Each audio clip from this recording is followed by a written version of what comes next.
behalf of the Chinese Embassy to record the conversation without my consent, much more to divulge it to the public, malicious twists and manipulation.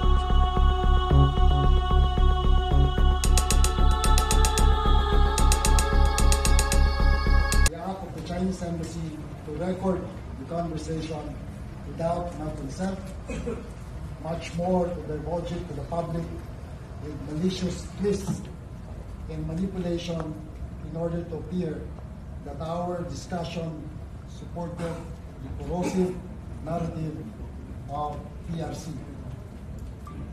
At my level, I have tried my best to operationalize the President's marching orders to reduce the tension in my area of operation.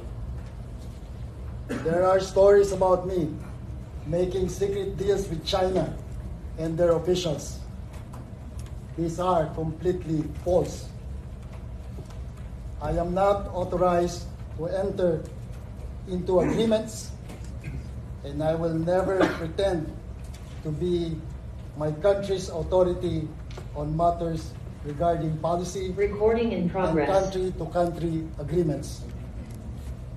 That should have been obvious to China officials, as it is obvious to everyone else.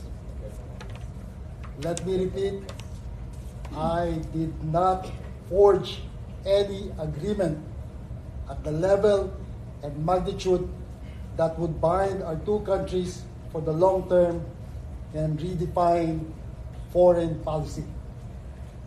I am only the commander of the Western Command, and not even of the entire West Philippine Sea.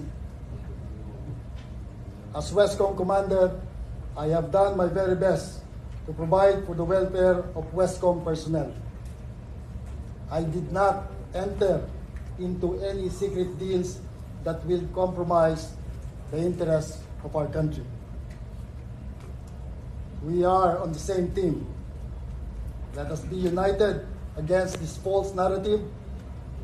Our frontliners, those stationed at BRP Sierra Madre, and the whole Western Command team, together with the Philippine Coast Guard and all government